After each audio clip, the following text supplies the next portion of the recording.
I was sent this Twitter thread and it's right up my alley because y'all should know I am anti-religious, and I'm anti-religious for the way that religion has been used to subjugate and oppress women.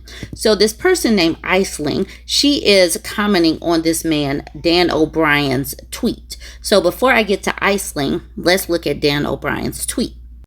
Dan O'Brien, obviously a white man, said Ireland of the 50s was one of the freest and most democratic places in the world.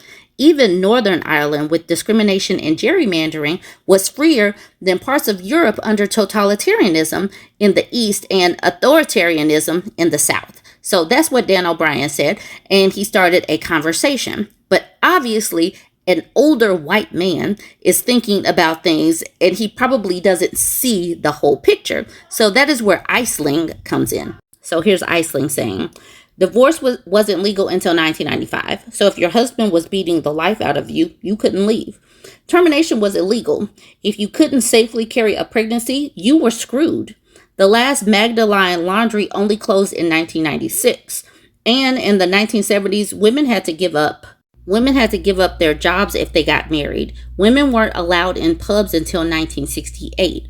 We couldn't sit on a jury until 1976. We couldn't buy contraception until 1969. But many lower class women still had no access. In 1970, it was legal to grape your wife. So this is one of the blind spots that men have. Men don't understand that women were subjugated, or they could, but they don't typically see women as being people enough to where we deserve rights. And so this is one of the reasons why books written by women, history from the perspective of women, is so much more fuller, because men, especially white men, won't give this perspective, because what she said, it does mirror what feminists fought for throughout history, depending on the country. The dates were the same. The dates may change, but the things that women went through in these patriarchal countries that were ruled by like the Bible or some religion, they all like parallel. It is amazing the blind spots that man had. It was like, this was free. And she's like, hold up. Claire says, adults have no legal rights to access their own adoption files. Illegitimate status had yet to be overturned. Parents of stillborn babies had no right to birth certificates, yet people banged on about life in the womb. Women had no right to have their names on a house deed in the 70s. Colin says, I had not realized that Magdalene laundries existed till 1996. What puzzled me about Ireland was that having thrown out us British, you then submitted to the Roman Church.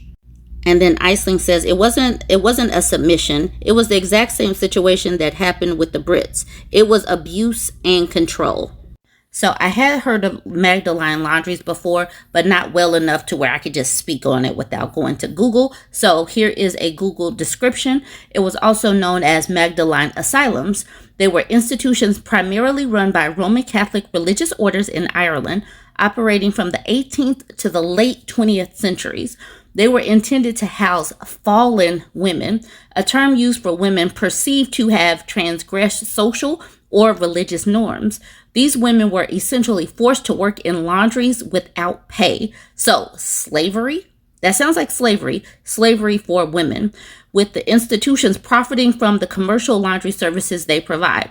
So it sounds like slavery to me, female slavery, because I'm sure that they didn't have anything called fallen men. So when I say that I dislike religion, this is the reason why, because religion and patriarchy go hand in hand. They use these religious standards, these purity standards to, make judgments on women. And then the patriarchy punishes women for not living up to those standards. So please know and understand that there are reasons in history for why I detest religion. And I'm not detesting any particular religion. These religions that oppress, suppress, and control women, those are the religions that I detest. So this is where we were talking about Magdalene laundries. And like this person said, they existed till 1996. I was 16. I was 15, 16 in 1996. That was not that long ago. Maswich says Ireland already had its own native religion and deities. Time to return to the old gods and seeing the land as sacred. Gary says religion has that effect on people, but regardless, even if it's the wrong choice, it was a choice. It wasn't always a choice, because if you were a woman and you didn't abide and you weren't pure enough, or you didn't have, you didn't fit in the right boxes, you could be sent away to Magdalene laundries. Aisling says the women being locked into the Magdalene laundries didn't have a choice. Neither did the church children being beat by, maybe she means being beat by, the Christian brothers. The one that had the power to stand up to the church were rich white men. And obviously the system of cruelty benefited them because they didn't. We do have a man coming in for a mansplanation. Stay tuned. And then Gary says, cruelty has come hand in hand with every organized religion. The concept itself lends to abuse of power. However, that's utilizing something not inherently bad and abusing it. Invading and owning another country is inherently bad. So it's like it's always these men that need to come in and say, well, actually. Lenore says, I was yesterday's year old when I learned that you had to prove you were living apart for 2 of the last 3 years, either physically or emotionally, to get a divorce in Ireland. That's some messed up And then Aisling says, yeah, my parents' separation took forever because of that, and they separated in the 2000s. Fem says, I think you must be confused, as surely he means Ireland in the 1950s was the freest and most democratic places in the world if you were a white man. I presume he just missed that bit out. And then Aisling says, I think you're right. White men can be blind to what other groups of people and women went through. I wanted to get to this part because I'd never heard of this. Karina says, what was that thing women had after they gave birth where they were considered unclean and had to ask for forgiveness and sometimes had to cut all their hair off? I was told it went on until the mid-'80s in maternity wards. And she says, churching. I never heard that term. She says, Christ, the amount of knuckle-dragging men in my comments. Not one thing I've said here is inaccurate. You can Google every single thing clearly. You don't see women as being human, so you don't care what happened to them in Ireland. I will hide your reply and block. And she must have really hidden and blocked these men, because I really didn't see the men coming through. But that's the thing. They don't care what women went through. They don't care that women were essentially slaves in this country until 1996. Why would they care? Because it didn't impact them. But now let's look at what churching is before I end this. In Ireland, churching referred to a religious ceremony traditionally observed by Catholics where a woman who had recently given birth would be blessed in the church.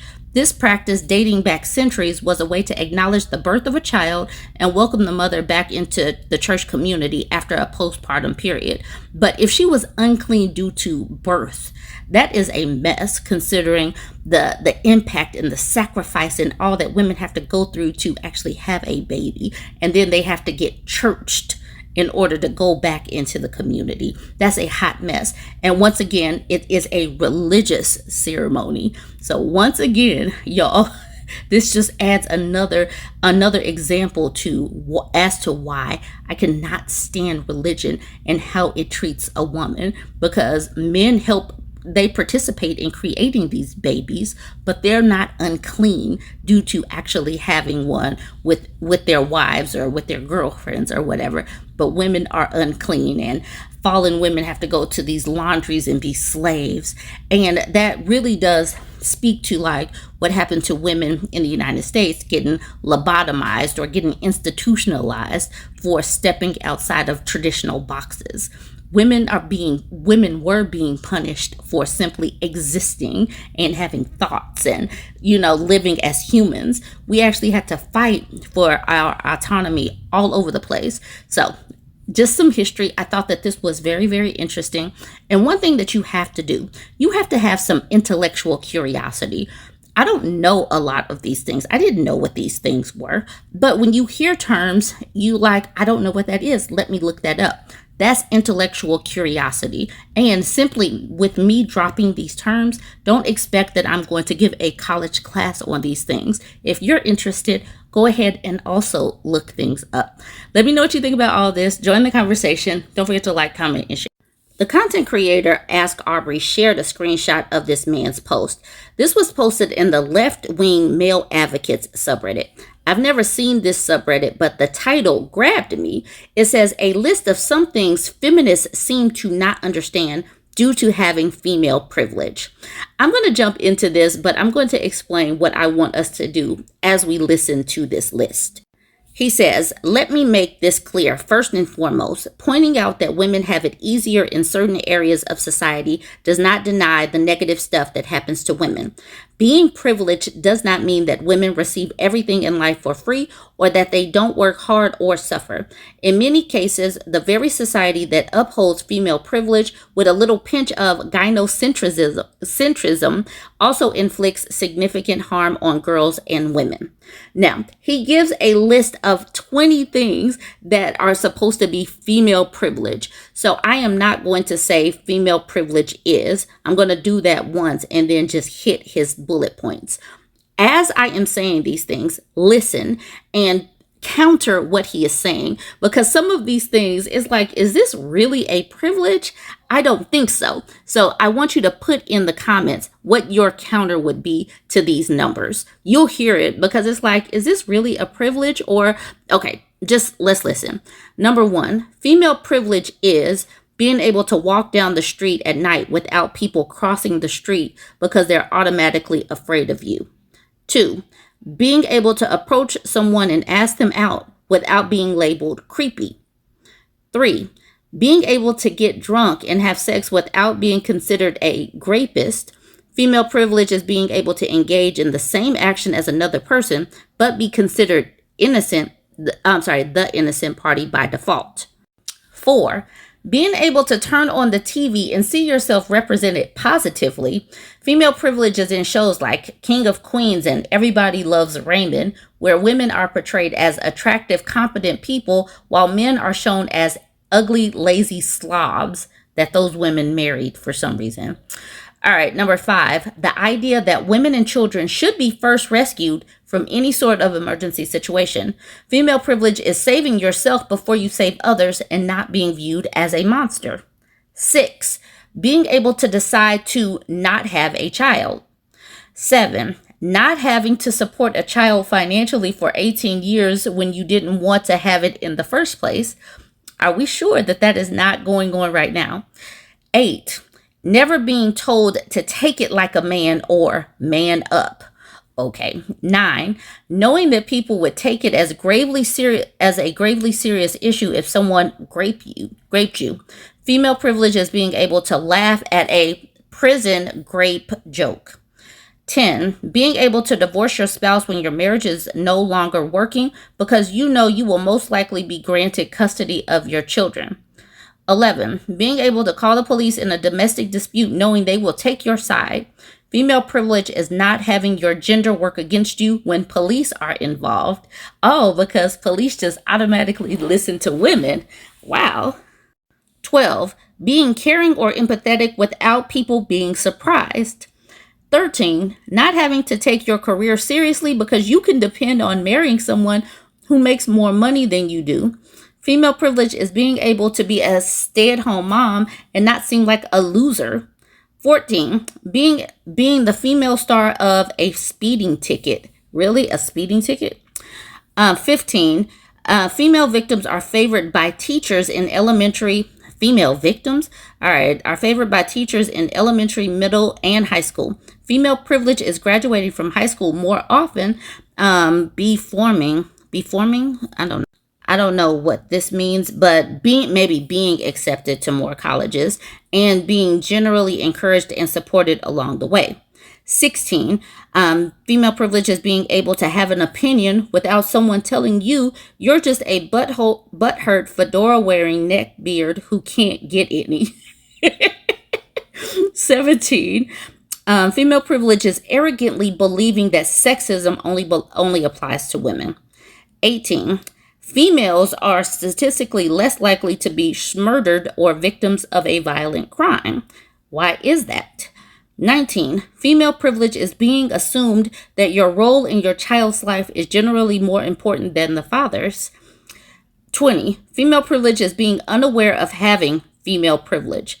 Y'all, please hit these points. And as you're hitting the points with the counter, make sure that you are like putting the number beside it so that we can go back and look at it. Some of these things are absolutely ridiculous, but I do want us to engage in the comment section. So let me know, because this whole female privilege thing, I do not think that these are privileges. And I do not believe that these people or this person actually talks to women, because these things, like literally, we have stereotypes that work against us all the time, and we're not always getting the kids, and it's not always a fair shake, and we're usually the ones that are actually doing the caretaking and using our money and getting dinged because of the motherhood penalty and all of that. I think that he needs to actually talk to some women versus posting this in left-wing male advocates. I never seen this subreddit before. This is a community for discussing issues affecting men and boys from an egalitarian perspective. It literally just sounds like some incels, but okay. Mission. A male advocate is someone who wants to address various issues that disproportionately affect males. A left-winger is someone who advocates reducing inequality through social change. This community aims to fill a void in the political landscape by incorporating male issues into left-wing thought. We believe men are not being well served by either side of the mainstream political spectrum. We oppose right-wing exploitation of men's issues as a wedge to recruit men into egalitarian traditional values. But we also oppose feminist attempts to deny male issues or shoehorn them into a biased ideology that blames male privilege and guilt trips men. We have no objection to the genuinely egalitarian aspects of feminism, but we will criticize feminist ideology wherever it is inegalitarian and or untruthful, especially now that it holds institutional power. Too often, feminism has promoted a one-sided equality, dismantling male advantages while exploiting, reinforcing, preserving, and downplaying female advantages, particularly in cases involving alleged abuse. Okay, so that is their mission. These comments really just strike me as being like these dudes are some victims. No Bullfrog says female privilege is for getting special tax breaks if you open up a business just because you're a woman. All right. Mr. says female privilege is being able to be helped back to neighboring countries and live there once a war breaks out in your own country, because men are the ones starting wars, and then men are the ones that inflict violence on the women and children that are left, including rape and or murder. So yes, women should get helped back, because women are not the ones that are putting everybody in violent situations. McCree says, notice how racist anti-immigration folks are never crowing about military-aged females, as if in modern warfare, one needs the physique of a Spartan from the movie 300 and have master-level hand-to-hand skills just to pick up a rifle and put lead down range or drive a vibe. I don't know what a V-bibed is into a target. I don't know what that is, but they're saying that women need to go into the military. But I will just remind us all, who is starting all of these wars? Spicy Marshmallow says, female privilege is the free license to be creepy and predatory and violate the personal space of the opposite sex with so little fear or scrutiny or consequence that they honestly don't even realize they do it. Female privilege is the freedom to behave in any fashion around children with zero thought for how it will be perceived by others. It's the ability to trap men with children and gain total control of their lives for decades with tactics that would be labeled grape if gender flipped. It's the ability to hit and scream at the opposite sex and dare them to do anything about it, fully in public view of spectators, and know that the only person they're abusing will have their behaviors policed. Is being able to rely on people in society being ready and willing to help if they're in trouble, whether it's being threatened in public, being abused by a partner or family member, or having their car break down on the side of the road. It just really feels like these men are extra aggrieved about things, and most of these things are not real privileges that extends to everybody. Who has the privilege of being creepy? This is weird to me. Join the conversation and let me know what you think about this this whole situation. Like, comment, and share.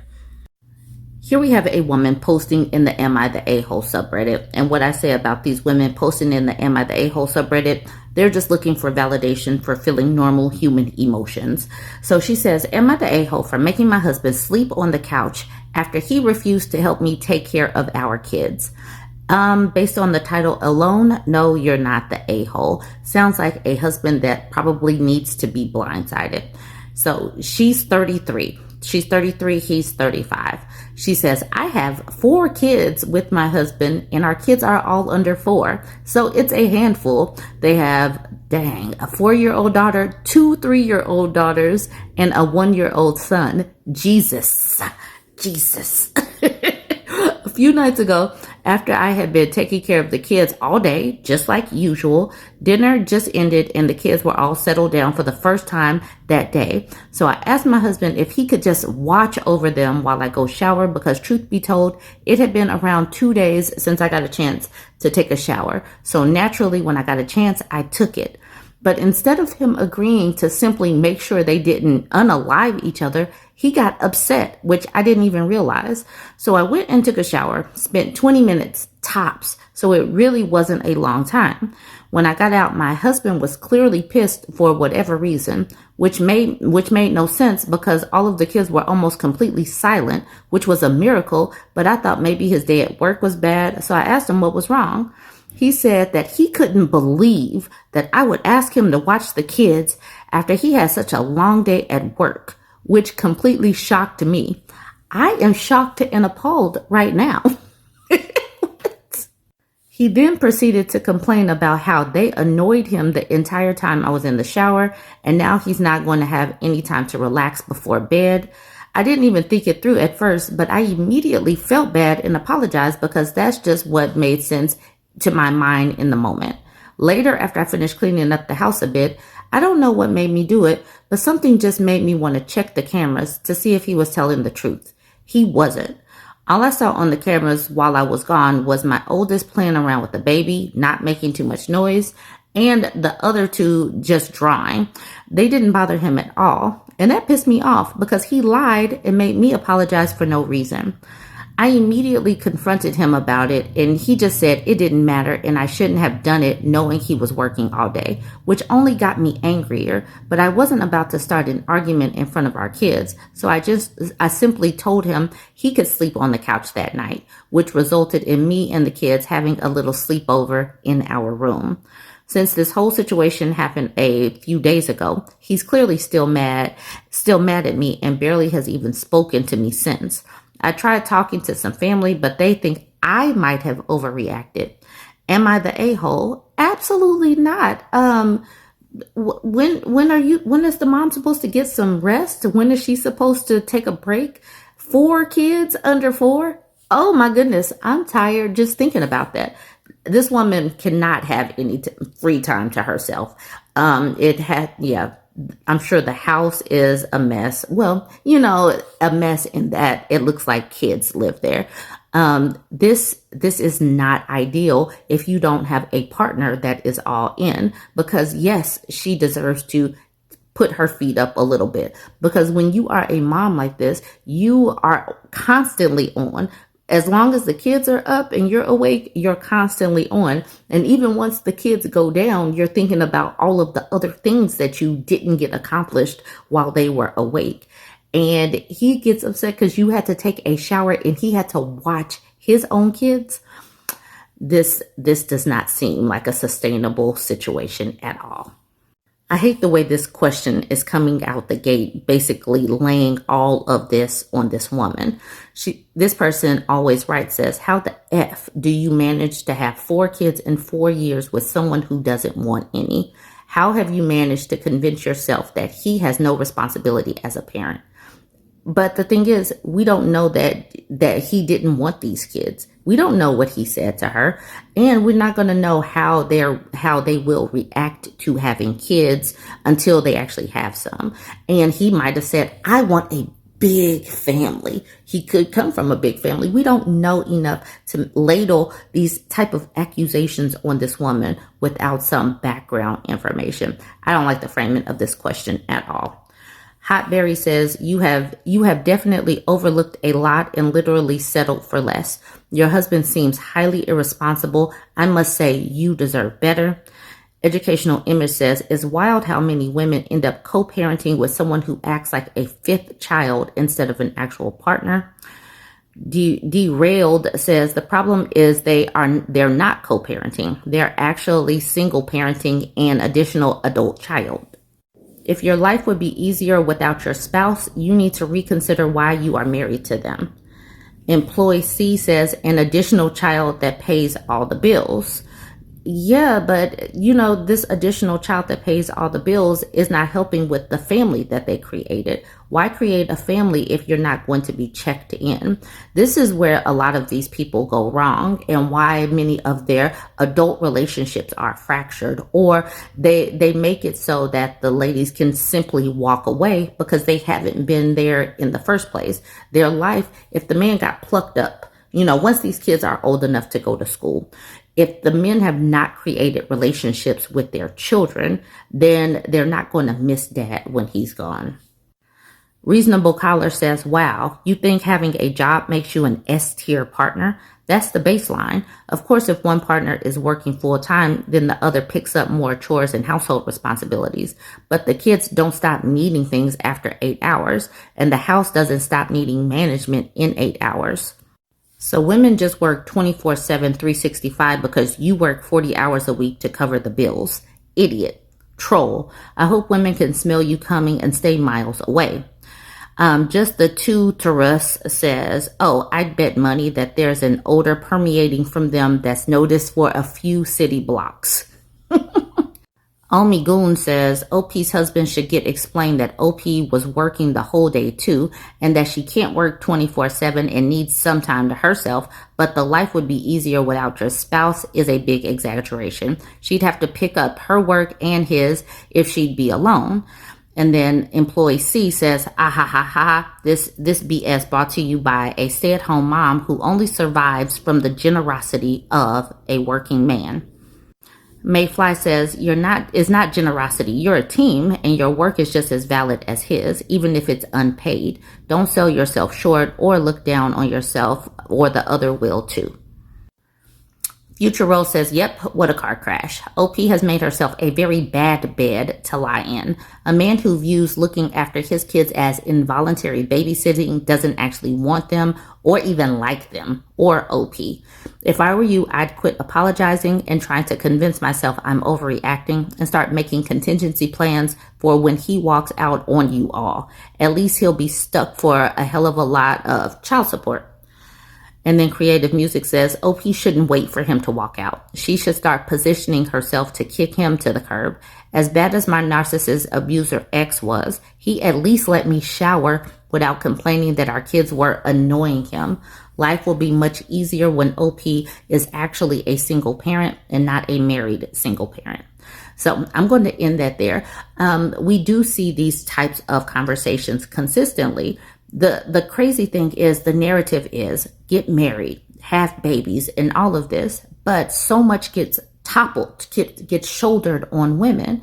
And that's the thing, is like when we're having these conversations, all of the conversations that I have over the course of the day, it goes hand in hand, from talking about the relationship situation to politics to birth rate. All of this goes hand in hand. Nothing happens in a vacuum. And this is one of the reasons why I keep on saying the birth rate needs to plummet to hell. Until such time as women are not shouldering so much responsibility where it comes to the kids. These are not partnerships. This is not a partnership. This woman is doing way too much and he is doing way too little, because they can simply opt in or opt out. There's no opt in or opt out when you're a mom. You're there and you're taking things on to the neglect of your own health, your own hygiene, all of that. Anyways, let me know what you think about this one. Join the conversation. If you're not yet following me, go ahead and follow. I'm trying to get to 80,000 over on YouTube. You see how I didn't vote for that man and I shouldn't be getting bombed? Very demure, very mindful. I don't go and vote for that man with the orange face and then end up getting boom spaskis. I shouldn't be the target of yata ta ta ta goody goody goose Bra-da-da-da-da-das. I didn't sign up for that. I'm not like you crazy girls. I didn't want to get into wars. I wanted to be very demure, very mindful. I voted the right way. I did what I had to do. And now bra-da-da-da-das? Bamiana Marie's? New Clisha Aguilera's? Iran, hear me out. I'm not like those other girls. I'm very cutesy. I'm very demure. Bomb them. Don't bomb me. Just a thought.